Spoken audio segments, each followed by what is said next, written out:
বিয়ের 4 বছর পর স্বামীর পকেটে হাত দিয়েছিলাম। টাকা নেইনি, শুধু দেখছিলাম টাকা আছে কিনা। তাতেই শুনতে হলো তার পকেটে আমি কেন হাত দেব। কথাটা শুনে আমি সেইখানে জমে গেলাম। মনে হলো এই 4 বছরের সংসারে একই পাওনা ছিল আমার। স্বামীর মুখে এই কথাটা শুনে শাশুড়িমা দৌড়ে এলেন। আমাদের ঘরে এসে চিৎকার করে বললেন, কি হয়েছে বাবা সাফওয়ান? নীরা আবার কি করেছে? টাকা চুরি করেছে নাকি তোর পকেট থেকে? আমি আগেই তোর বাবাকে বলেছিলাম এই ছোট লোকের মেয়েকে ছেলের বউ না করতে, কিন্তু তিনি তো কথা শোনার বান্দা না। কত টাকা নিয়েছে রে বাবা? শাশুড়ি মায়ের কথা শুনে আমি সাফওয়ানের মুখের দিকে তাকিয়েছিলাম। বিয়ের এতদিন হয়ে গেছে, কিন্তু এখন পর্যন্ত এই বাড়ির একটা সুই পর্যন্ত আমার বিনা অনুমতিতে ধরার অধিকার নেই। রান্নার জন্য চাল, তরু, তরকারি, মশলা, তেল শাশুড়ি বের করে দেয়, আর আমি রান্না করি। তারপর শাশুড়ি তার ইচ্ছা মতো সবাইকে খাবার বেড়ে দেয়। আবার আমার জামা কাপড় আজ পর্যন্ত আমার পছন্দ মতো কখনো নিতে পারিনি। জামা ছিঁড়ে গেলে শাশুড়িকে বলতে হয়, তারপর তিনি এনে দেন। ভাববেন না এই নিয়মটা শ্বশুর শাশুড়ি করেছে। না, এটা আমার স্বামীর নিয়ম। কারণ তার মাকে তার দাদি অনেক কষ্ট দিয়েছে, তাই এখন তার মা আমাকে কষ্ট দিবে। আমিও চুপচাপ সব মেনে নিয়েছি। শ্বশুরমশাই অবশ্য কখনো কিছু বলতেন না। তিনি বরাবরই শান্ত স্বভাবের মানুষ। সাফওয়ানের দিকে তাকানো দেখে সাফওয়ান বলল, তাকাচ্ছ কেন এইভাবে? আমাকে কি নতুন চেনো? জানোই তো আমি আমার জিনিস, টাকা পয়সা অন্য কারোর হাতে দেওয়া মেনে নিতে পারি না। আমি ঘৃণায় লজ্জায় মাথা নিচু করলাম। তারপর দৌড়ে ঘরের বাইরে চলে যেতে লাগলাম। তখনই সামনে এসে দাঁড়ালো আমার বাবা। চোখে মুখে প্রচণ্ড রাগ। আমার হাত ধরে টেনে ঘরে এনে আমাকে প্রশ্ন করলো, সাফওয়ানের পকেটে কেন হাত দিয়েছিলে? আমি বাবার এরকম গলা শুনে ভয় পেয়ে গেলাম। এই প্রথম বাবাকে আমি এরকম রাখতে দেখলাম। আমি বললাম, আসলে আমি আর কিছু বলার আগেই সাফওয়ান বলল, আপনার মেয়ের মাথায় দেওয়া তেল শেষ হয়ে গেছে। মাকে বলেছে, মা নাকি কয়েকদিন পরে এনে দিতে চেয়েছে, কিন্তু তার এক্ষুনি লাগবে।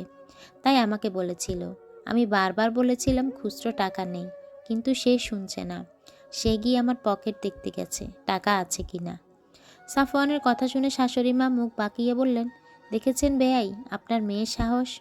আমি তো বলেছিলাম 2 দিন পর এনে দিব, কিন্তু সে এসে আমার ছেলের সাথে জিদ করেছিল। বলি, বউ কি আমরা ছিলাম না মেয়ে? কতদিন গেছে মাথায় তেল দিইনি, তাতে কি আমরা মরে গেছি? সাফওয়ান আর শাশুড়ির কথা শুনে আমার চিৎকার করে কাটতে ইচ্ছে করছে। বাবার দিকে তাকাতে আমার লজ্জা করছে। ছি, শেষ পর্যন্ত এভাবে বাবার সামনে আমাকে অপমানিত হতে হলো। বাবা এইবার আমার কাছে আসলেন, তারপর বললেন, নীরা, যা শুনছি তা কি ঠিক? আমি কাঁদতে কাঁদতে মাথা নাড়ালাম। বাবা আমার কথা শুনে বলল, তুমি ভুল করেছ নীরা। বাবা এতটুকু বলেই শাশুড়ি মা বললেন, হ্যাঁ বেয়াই, মেয়েকে একটু বোঝান। আমরা তো তার কোনো অভাব রাখি না, এত ধৈর্যহারা হলে চলবে? বাবা এইবার বেশ জোরেই বললেন, চুপ করুন আপনি, আমাকে আমার মেয়ের সাথে কথা বলতে দিন। নীরা, তুমি ভুল করেছ। এই যে 4 বছর হলো তোমাদের বিয়ে, এতদিনেও তুমি স্ত্রী পুরোপুরি মর্যাদাটা পাওনি। এটা তোমার বাবাকে না জানিয়ে ভুল করেছ। স্বামীর পকেটে হাত দেওয়ার জন্য যদি তোমাকে চোর অপবাদ দিতে হয়, আমার মনে হয় না সেই বাড়িতে তোমার থাকার কোনো দরকার আছে। আর যাই হোক, দুটো ভাত কাপড়ের জন্য তোমাকে এই সংসারে মান সম্মান ধুলোয় মিশিয়ে থাকতে হবে না। বাবার কথা শুনে শাশুড়ি মা বললেন, বাহ বাহ বেয়াই, আপনি আপনার মেয়েকে শাসন করবেন কি না তার বদলে আরও কথা শোনাচ্ছেন আমাদের। দেখো বাবা, দেখো, এই জন্যই তো তোর বউয়ের এত বড় সাহস। সাফওয়ান রাগ করে বলল, আচ্ছা তাই নাকি? এখানে আপনার মেয়ের মান সম্মান ধুলো মিশে গেছে? তাহলে নিয়ে যান, রাখুন আপনার মেয়েকে ঘরে শোকেসে তুলে। আমিও দেখি আপনার কত ক্ষমতা, আমার কাছ থেকে নিয়ে গিয়ে কোন সম্মানের সাথে রাখতে পারেন।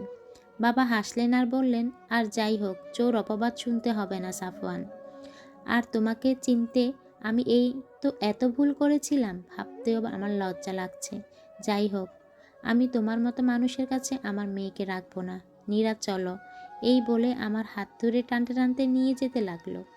আমি কি বলবো বুঝতে পারলাম না। সাফওয়ানও চুপ, মুখ ঘুরিয়ে দাঁড়িয়ে আছে, আর শাশুড়ি নানা কথা বলে চিৎকার করছে। বাবা আমাকে নিয়ে বাড়ির গেট থেকে বের হতে যাবে, তখনই শ্বশুরমশাই এসে বললেন, একই বেয়াই, বৌমাকে নিয়ে কোথায় যাচ্ছেন? কি হয়েছে? আপনাকে দেখে এরকম লাগছে কেন? শ্বশুরমশাই এইবার আমার দিকে তাকালেন। আমি মাথা নিচু করে দাঁড়িয়ে আছি, চোখ থেকে জল পড়ছে। আমাকে বললেন, কি হয়েছে বৌমা, কাঁদছো কেন? আর এইভাবে বেয়াই চলে যাচ্ছে কেন? আরে বাবা, দুজনে চুপ করে আছো কেন? কেউ তো কিছু বলো। বাবা এবার বেশ কঠিন গলায় বলে, কি বলবো বেয়াই, আমি তো কিছুই বলার ভাষা পাচ্ছি না। 4 বছর হলো আমার মেয়ে আপনার ছেলের বউ, আর আমার মেয়ে আপনার ছেলের পকেটে হাত দিয়েছে, তার জন্য আপনার বউ আমার মেয়েকে চোর অপবাদ দিয়েছে। শুধু চোর অপবাদ নয়, যা মুখে আসছে তাই বলেছে। আর আপনার ছেলে তো উল্টো আমার মেয়েরই দোষ ধরেছে, কেন সে তার পকেটে হাত দিয়েছে। আচ্ছা, স্বামী স্ত্রীর মাঝে যদি এতটুকু বিশ্বাস না থাকে, তবে সেই সম্পর্কে কি কোনো মূল্য আছে? আমার স্ত্রী শুধু আমার পকেটে হাত দিবে কেন, সেই পকেট থেকে টাকাও নিবে তার দরকারে। এই সামান্য বিষয় নিয়ে এত বড় কথা হবে কেন? এইসব নিজেদের পার্সোনাল কথা আমার বাবা মাই বা কেন জানবে? দেখুন বেয়াই, এইসব দেখে আমি আমার মেয়েকে কোনোভাবে এখানে রেখে যাব না। আমরা মধ্যবিত্ত পরিবার, কিন্তু আমাদের আত্মসম্মান কম নেই। বাবার কথা শেষ হতেই পেছন থেকে সাফওয়ান বলে, তাই নাকি? আপনাদের আত্মসম্মান খুব বেশি, তা মেয়েকে স্বামীর বাড়ি থেকে নিয়ে গেলে সে আত্মসম্মান টিকবে তো? সাফওয়ানের কথা শুনে শ্বশুরমশাই বললেন, চুপ করো সাফওয়ান, কি হচ্ছেটা কি? উনি তোমার শ্বশুর, ওনাকে সম্মান দিয়ে কথা বলো। আর বেয়াই, আপনি প্লিজ শান্ত হন, ভেতরে আসুন, আমরা বসে কথা বলি। নীরামা, তোমার বাবাকে বোঝাও, বাবা কিছু বলবে তার আগে। সাফওয়ান বলে, না বাবা, ওনাকে এত তেল দেওয়ার কিছু নেই। উনি ওনার মেয়েকে নিয়ে যাবেন, ভালো দেখি না কদিন রাখতে পারে। আর নীরা তো খুব বাবার কথা শুনে চলে, যাচ্ছ পরে কিন্তু পস্তাতে হবে। সাফওয়ানের কথায় বাবা আরও রেগে গেলেন। প্রচণ্ড রাগ নিয়ে বললেন, আত্মসম্মান মানে কি সেটা তো তুমি বোঝো না সাফওয়ান। বোঝার দরকারও নেই, তুমি তোমার মতো চলো। আর বিশ্বাস করো, আমার মেয়ে তোমার কাছে এক বিন্দু পরিমাণও বোঝা নয়, তাই আমার কাছে নীরা ভালোই থাকবে। আর বেয়াই, আপনার ছেলের কথা তো শুনলেন আশা করি, এরপর আমাকে আর কিছু বলতে হবে না, আমি আসি। শ্বশুরমশাই আর কিছু বলার আগেই বাবা আমাকে নিয়ে চলে গেলেন। গাড়িতে উঠে বাবার কঠিন মুখ কেমন ভার হয়ে গেল। বুঝতে পারছি ভেতরে ভেতরে খুব কষ্ট পেয়েছে। আসলে কোনো বাবাই চায় না তার মেয়ের সংসার ভাঙতে। আমিও নিজেকে শক্ত করে বললাম, এখন যদি আমি ভেঙে পড়ি তো বাবা নিজেকে সামলাতে পারবে না। ঘণ্টাখানেক পর বাবার বাড়িতে পৌঁছালাম। মা আমাকে বাবার সাথে দেখে অবাক হয়ে গেলেন। এ কি নীরার বাবা, তুমি মেয়ে জামাইকে শীতের পিঠা খাওয়ানোর জন্য দাওয়াত দিতে গেলে, কিন্তু মেয়েকে নিয়ে চলে আসলে যে? বাবা কিছু না বলে ভেতরে চলে গেল। মা আমাদের চেহারা দেখে বুঝলেন কিছু হয়েছে।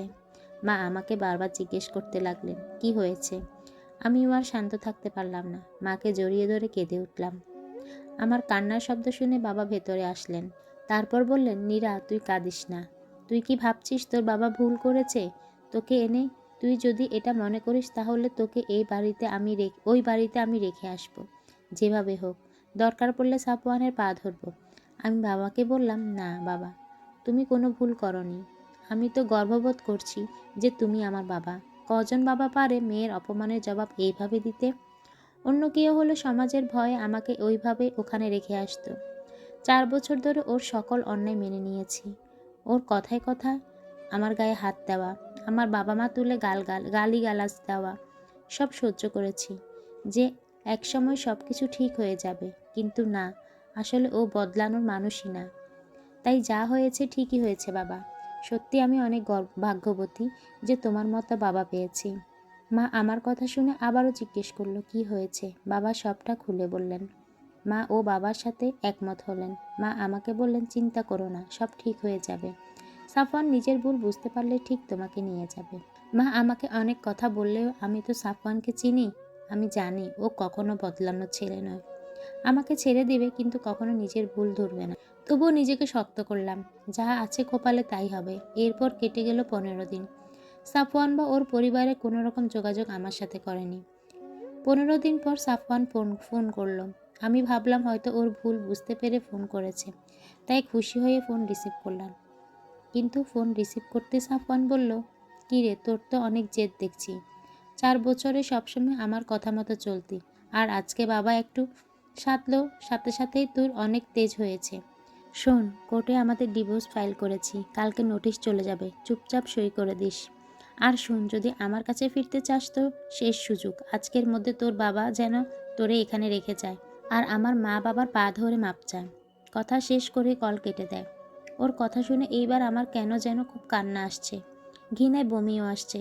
বাবাকে সবটাই জানাই। বাবা বলে, তুমি কি চাও? তুমি যা চাও তাই হবে। আমি বলি, বাবা আমি অনার্সে আবার ভর্তি হতে চাই। বাবা বলে, ঠিক আছে। পরের দিন কোর্ট থেকে নোটিশ আসে, আমি সই করে দিই। কোর্টে কেস উঠে। কোর্ট থেকে 6 মাস সময় দেয়া হয়। আমি আবারও অনার্সে ভর্তি হই। এর মধ্যে এনআরটিসি থেকে সার্কুলার ছাড়ে, আমি জুনিয়র শিক্ষক পদে আবেদন করি। এরপর মন দিয়ে পড়াশোনা শুরু করি।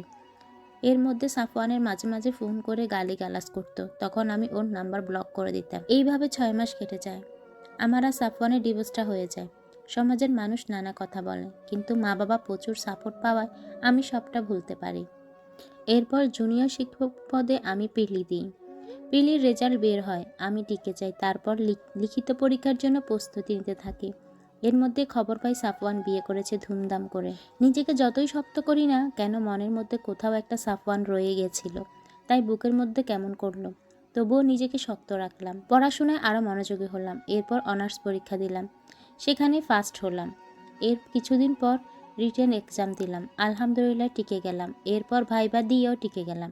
অনার্স দ্বিতীয় বর্ষের পরীক্ষার পর আমার চূড়ান্ত সুপারিশ হলো। বাড়ি থেকে বেশ খানিকটা দূরে আমার নিয়োগ হলো। বাড়ি থেকে যাতায়াত করা কষ্ট হতো, তাই ওখানে বাসা ভাড়া করে থাকতাম। এর মধ্যে খবর পেলাম নারী নির্যাতন মামলায় সাফওয়ান ও তার মাকে তার নতুন বউ পুলিশে দিয়েছে।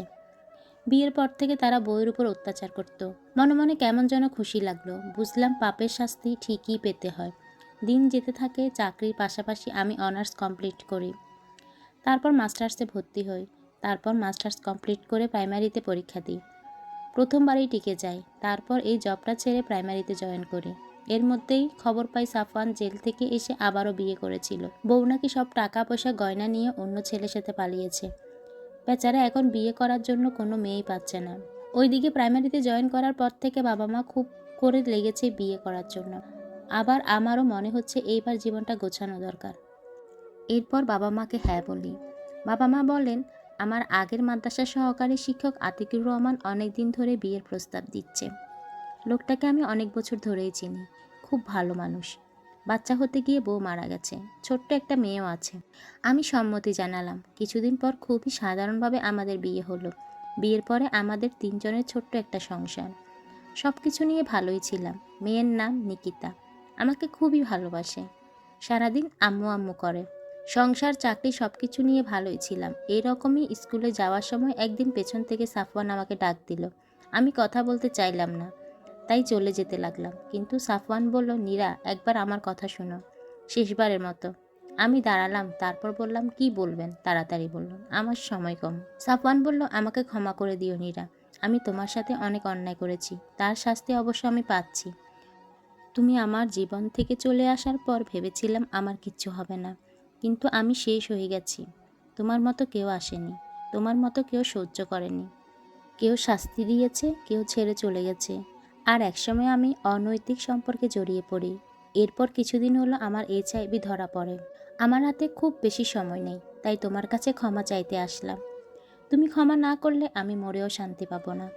সাফওয়ানের কথা শুনে আমার কোনো ফিলিংস জাগলো না, শুধু বললাম, আসলে কি তোমরা ছেলেরা মেয়েদের বাড়িতে বউ করে নিয়ে যাওয়ার পর ভাবো কাজের লোক এনেছো, তারা দিনরাত পরিশ্রম করে তোমাদের সেবা করবে, আবার একটু এমন তেমন হলেই কথা শোনাবে, গায়ে হাত তুলবে, আর এইটা তোমাদের মৌলিক অধিকার। তোমরা ভাবো একটা ডিভোর্স হলে শুধু মেয়েদের মর্যাদা কমে। তোমরা ছেলেরা তো ধোয়া তুলসী পাতা, গোসল করলেই শেষ। কিন্তু জানো কি, উপরে একজন আছেন, তিনি ঠিকই সবার বিচার করেন, হয়তো কারো আগে কারো 2 দিন পরে। কিন্তু বিশ্বাস করো, তোমার উপর আমার বিন্দু পরিমাণ রাগও নেই। তুমি যদি আমাকে ছেড়ে না দিতে, তাহলে আমি আমার স্বামীর মতো মানুষকে জীবনে কখনো পেতাম না, আর না নিজের পায়ে দাঁড়াতে পারতাম। তাই আপনার উপর আমার কোনো রাগ নেই মিস্টার সাফওয়ান, ভালো থাকবেন। সাফওয়ানকে কথাগুলো বলে পেছনে ফিরে সামনের দিকে এগিয়ে গেলাম। মনের মধ্যে এক অদ্ভুত প্রশান্তি অনুভূত হচ্ছিল। আসলে ছেলে হোক বা মেয়ে, কাউকে কষ্ট দিয়ে অবহেলা করে কেউ সুখী হতে পারে না, কারণ সুখ পাখি তো ওই আল্লাহর হাতে তৈরি। আর অন্যকে কষ্ট দেওয়া ব্যক্তিকে আল্লাহ কখনো পছন্দ করেন না। ধন্যবাদ।